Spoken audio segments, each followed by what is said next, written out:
Welcome to the MS&Me Radio Network. The broadcast shows are for informational and entertainment purposes only. They are not designed to provide listeners with specific personal, medical, or counseling advice. Individuals with a medical issue should always consult their healthcare provider. MS&Me is not responsible for content of individual shows. The views expressed by show hosts or the guests are their own. Enjoy the show. I'm John Strum, and this is RealTalk MS.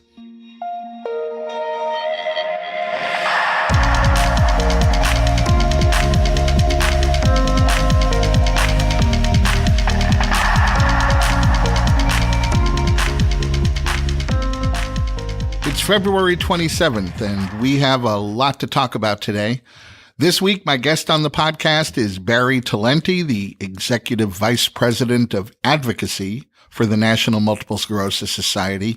And, I couldn't be happier to be talking with Barry this week because next week, from March 5th to the 7th, the MS Society is going to be hosting its public policy conference in Washington, D.C. I'll be there along with 300 other MS activists from all across the country, and we'll be meeting with our members of Congress, raising their awareness about some of the challenges that go along with living with MS and discussing the legislative issues that are important to people living with multiple sclerosis. But before we get to our conversation with Barry, there are a few other things that you should know about.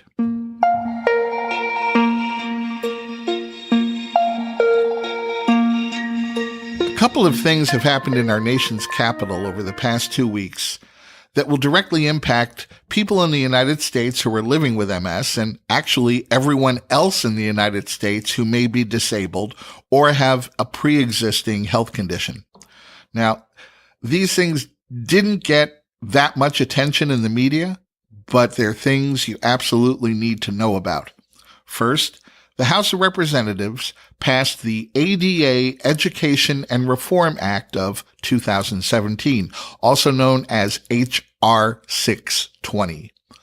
Well, what exactly does H.R. 620 do?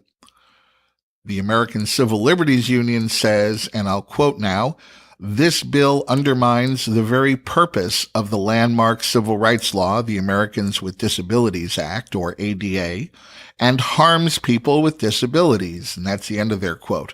And that may be the outcome of the bill. But what does the bill actually do? First, a real quick review.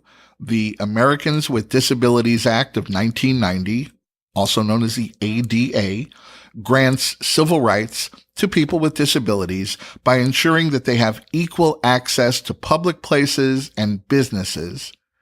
And it requires business owners to supply what's called reasonable accommodation. Well, this bill, H.R. 620, which is sponsored by the International Council of Shopping Centers lobby, makes it more difficult, much more time-consuming, and sometimes more expensive to take action against businesses who seem to have some sort of difficulty making these reasonable accommodations. Now, currently, under the ADA, if a business is found to be in violation of the ADA, say its entrance is not wheelchair accessible, the disabled person being barred access can file a lawsuit to get the business to comply. Well, H.R. 620 changes that. H.R. 620 would instead require a disabled person to first file what they call a written technical notice. Now, that's going to usually require hiring a lawyer to do that. Then you'll wait 60 days for a response, and then you'll wait 120 additional days to see if, quote-unquote, substantial progress is made on remedying the violation before the issue can even be brought to court. Now, the supporters of H.R. 620 tell us that this additional waiting period is designed to protect businesses from frivolous lawsuits. But what they don't tell us is that since no monetary damages are awarded for suits filed under Title III of the ADA, there really isn't any incentive to file a false or frivolous lawsuit in the first place. Supporters of the bill tell us that enacting it into law will give businesses a bit more time to comply with the ADA and make their stores, hotels, restaurants, and offices more accessible to everyone. But what they won't tell us is that the ADA has been the law for the last 28 years. Businesses have gotten the message by now. And if there's a business that claims to need more time to comply after 28 years, it's because they don't want to comply. And 6 months isn't going to make any kind of a real difference here. And supporters of H.R. 620 tells us that the bill also mandates more education for businesses on how to comply with ADA requirements. But what they don't tell us is that H.R. 620 doesn't include any funding through which this education might actually occur. But as of now, the bill has only made it through the House of Representatives. Now it's being fast-tracked for a vote in the Senate, and then it'll just require the president's signature to become law. So what can you do about it? You can make sure that your senators know why this bill will reduce people with disabilities to second-class citizens and keep everyone living with a disability from fully participating in our society. And letting your senators know how you feel is easy. You can call the U.S. Capitol Switchboard at area code 202-224-3121, and they'll connect you directly to whichever Senate office you request. So the phone number again is area code 202-224-3121. Now, the other notable event that you could have easily missed is that Health and Human Services Secretary Alex Azar proposed a key change in the rule about so-called temporary health insurance policies. Secretary Azar proposed that the time limit on these policies be extended from 90 days to 1 year, making them not temporary at all. With this change, you can sign up for a so-called temporary policy each year and be covered by that policy. Now, you may be saying to yourself that since you don't have a temporary healthcare policy, this change doesn't affect you. But I would submit that you'd be wrong, and here's why. Anytime you think about insurance, you have to keep in mind that everything about insurance is related to the number of people who carry that insurance, what insurance companies refer to as the pool. And in the insurance industry, the size of the pool determines almost every other important detail. So when you allow temporary health insurance policies to run a full year, you give all of the young, healthy people who might be buying their health insurance through healthcare exchanges like healthcare.gov. In my state of California, the exchange is called Covered California. Well, all of these young, healthy people can save a lot of money by buying a temporary health insurance policy that doesn't get sold on the healthcare exchanges because these policies don't offer the same full coverage as the policies available on these exchanges. But when you're young and healthy, you usually make the determination that you don't need the same full coverage, so you save yourself quite a bit of money by buying a health insurance policy that offers much less coverage. And these temporary health insurance policies not only offer less coverage, but they don't allow for pre-existing medical conditions, like every policy available on the healthcare exchanges does. So all of this maneuvering leaves us with a pool of people with pre-existing conditions and other ailments that prevent them from taking advantage of the lower-cost temporary healthcare policies and force them to continue buying their health insurance through the exchanges. But that pool becomes a lot more expensive to insure because there aren't that many young, healthy folks in the pool who would normally offset the cost of the folks in the pool who require more care. The folks with pre-existing conditions, like MS. So the insurance companies quickly realize that they're going to be paying out more in healthcare costs and taking in less through premiums on all these policies that are sold through the exchanges, which leads them to raise the premium rates for everyone still buying their insurance through those exchanges, or in some case, just pulling out of those exchanges completely. And now we're left with less choice in healthcare coverage for a higher price, if there's any choice left at all. And by the way, this ultimately increases the financial burden on every taxpayer, because the people who buy their insurance through the healthcare exchanges are mostly low and middle income Americans who receive federal subsidies to offset the amount that they pay out of pocket for their insurance. And as those premiums rise, so do the subsidies, which are ultimately paid for by the taxpayers. You know, these two changes, the change in the duration of temporary health insurance policies and the alterations to the Americans with Disabilities Act, both work against the interests of families living with multiple sclerosis. And that's why each of us needs to make ourselves informed medical consumers who aren't caught by surprise when our lawmakers pass legislation that works against our best interests. We need to speak up. We need to advocate on our own behalf. I think we need to be MS activists.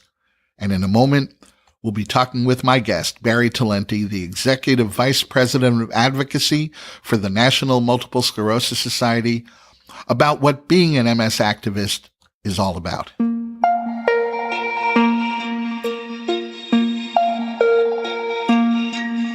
My guest today is Barry Talento. Barry is the Executive Vice President of Advocacy at the National Multiple Sclerosis Society. And if you've listened to the podcast before, you know that I'm a big believer in the importance of the MS community advocating on behalf of our own needs. I'm an MS activist, and so I'm especially pleased to welcome Barry to the podcast. Thanks, John. I'm happy to be here. And I am happy to be talking to you. And I thought we could kind of start off with a basic definition. What does being an MS activist mean, and why is it so important? It's a great question. So I think at its core, being an MS activist means feeling powerful and trying to create change in the face of living with this unpredictable disease. And, you know, when I sort of wonder what emerge means, I always just look it up. And really the base definitions of advocacy are around education and urging to action. So that's really what we strive to do with our MS activists, to make sure that activists have the education on our issues that they need to really be able to urge decision makers to take action on behalf of people with MS. So all together with MS activists, we're finding ways to break through MS, and advocating creates a lot of opportunities to do that. So we can create funding streams with the federal government to help fund research. We can create resources or services that have a positive impact for all of those who are affected by MS. So that's why it's so important to engage in advocacy and to be an MS activist. And what we usually hear from MS activists is that being an activist really lets them feel powerful. So they're growing and gaining that confidence to be able to understand what they need to live their best lives with MS, and then to make sure that they're taking actions so they and everyone affected by MS can live their best lives. I should probably mention that the reason I wanted to talk with you now is because we're just a week away from this year's public policy conference that the National MS Society holds in Washington, D.C. Barry, can you talk about what this conference is and what actually happens at the public policy conference?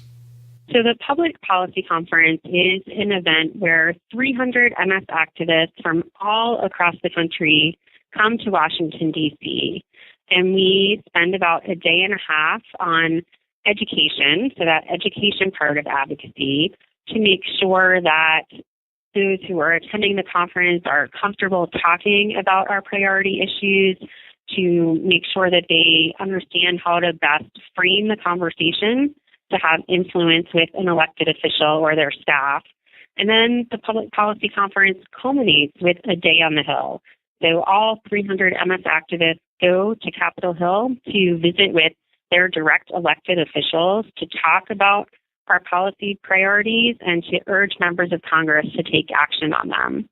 And what we really emphasize with MS activists at the Public Policy Conference is that importance around telling people what it means to live with MS, to really tell their MS story, how the particular issues that we're advocating for impact them and their families and everyone within their circle around living with MS. So, as staff with the National MS Society, we'll provide some of the facts and the data that support our issues, but it's so critically important for elected officials and their staff to hear directly, one, from their constituents, the people who are voting for them, but also to really be able to hear about what it means to live with MS and how these issues would positively impact people. So what are those priority issues that the MS activists are going to be talking about with our legislators during their day on the Hill?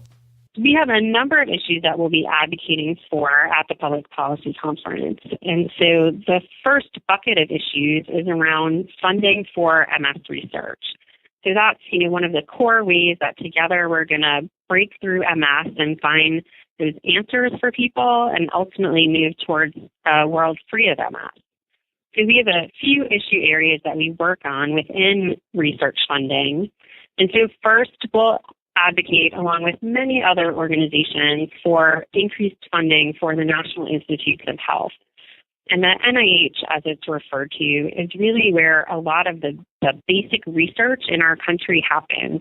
That's where that discovery happens, where we start to understand different aspects of biology and the body and how things work together that then can translate later down the road into solutions like treatments and cures. The second issue area under research is around a specific MS research program that's within the Congressionally Directed Medical Research Program, which actually sits in the Department of Defense. And so it's a little bit different because it sits within the Department of Defense. And this research is funded specifically by Congress, and it's a specific line item for MS. And since we started advocating for this MS research program back in around 2008, we've been able to gain nearly $45 million of research that's directed towards MS. And the research that happens within this program is a little different than NIH. It generally focuses on more high-risk, high-reward research. So really sort of research that isn't being funded in a lot of other areas, but this creates that great opportunity for it to happen here. And this year, we'll be asking for $12 million in the federal fiscal year 2019 to go towards MS research. And then our final issue within MS research funding is around funding at the Centers for Disease Control to fund a neurological condition surveillance system. And this surveillance system was created through the 21st Century Cures Act, which was signed into law at the end of 2016. But now we have to make sure that the funding is there for it. So that's what we'll be talking with Congress about. And while surveillance is kind of a tricky name, it's really around collecting data so that we can understand what the populations of people living with neurological conditions looks like. So it helps us to understand the numbers of people living with a certain condition, maybe some additional demographic information or geographic information to really better understand the disease. And researchers tell us how important that is to inform the work that they're doing. So that's our bucket within MS research. And then we look at things that sort of impact people day to day and how we can have an impact there. So we'll also be advocating to stabilize the individual marketplace within health insurance for people with MS and really for all people with chronic conditions that rely on stable health insurance to live their best lives.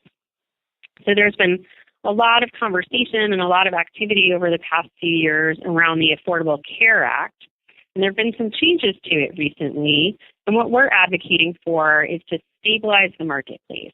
So what that means is to make sure that that for people who purchase individual insurance through the healthcare exchanges, that insurance is going to work for them. So there's two main areas that we're focusing on within that, and that's funding for reinsurance, which is really a way that to make sure that health insurance works best for people with high-cost health needs like MS. And then the second stream of funding within this market stabilization to make sure that outreach and enrollment efforts are really happening so that people who need this type of health insurance can easily get it. And then finally, our third area that we'll be focusing on at the Public Policy Conference is around access to MS medications. And medications and drug pricing are really complex issues, and the National MS Society in the fall of 2016 released a comprehensive set of recommendations to really try and make sure that medications are affordable and the process for getting them simple and transparent. And so this year, we'll be focusing on a slate of legislation. That means a number of different bills that get at this complex area of drug pricing and access to medications in a number of different ways. So we'll be looking at price increases. We'll be looking at the way insurers allow people to access the medications that they and their healthcare providers think is best for them. And we'll be looking at easing the pathway to get generic medications to market, which are usually less expensive.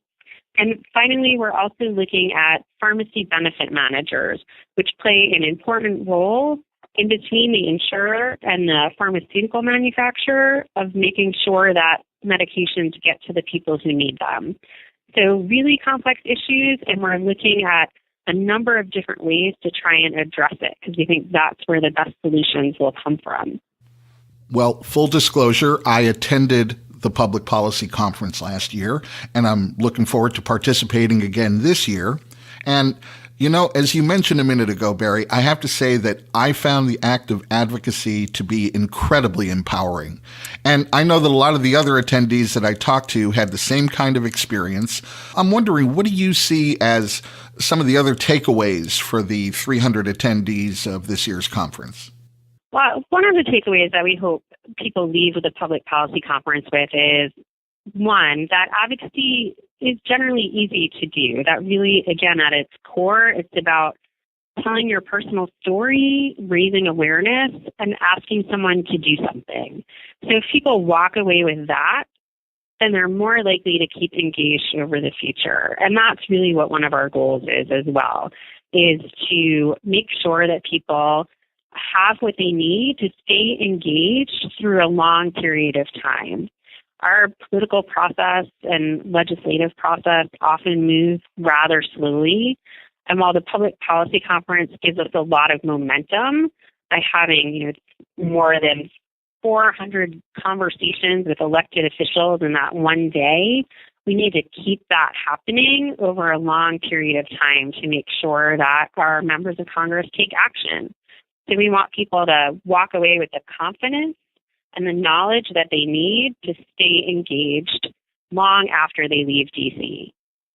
Well, regular listeners to the podcast know that I spend a lot of time encouraging everyone to get involved in advocating on behalf of their own needs and becoming involved in MS activism. What should someone do if they're listening right now and they're interested in being an MS activist or finding out more about that?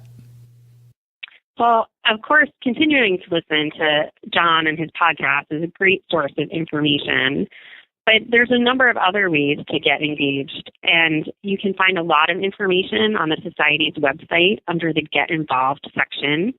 You can sign up to be an MS activist in our online network of activists, and that means that you'll get regular email communication from us, from a monthly electronic newsletter to what we call action alerts, which is urging you to take action at a critical moment in time during the legislative process.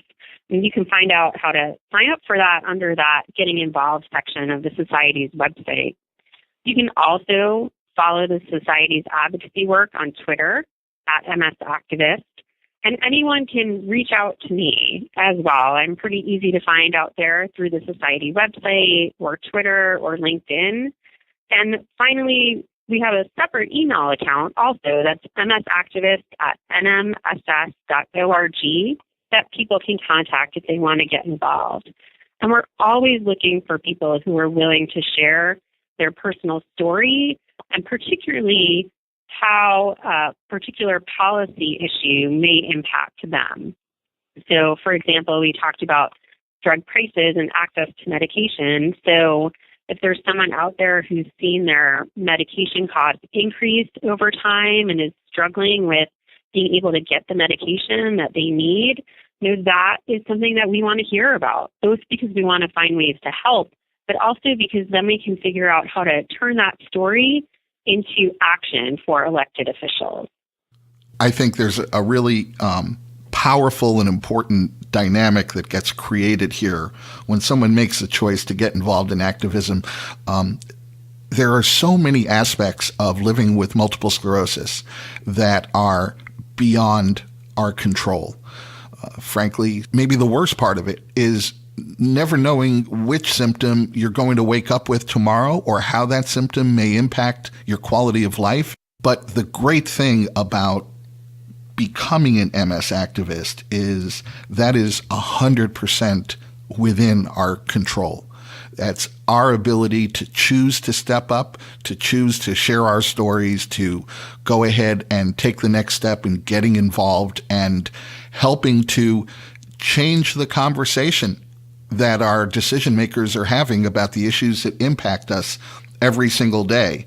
Quality of life issues, issues regarding the cost of prescription medications, the ability to collect the data that the NIH can then find useful in fostering research that's going to help move the ball down the field. And these are things we can be active participants in.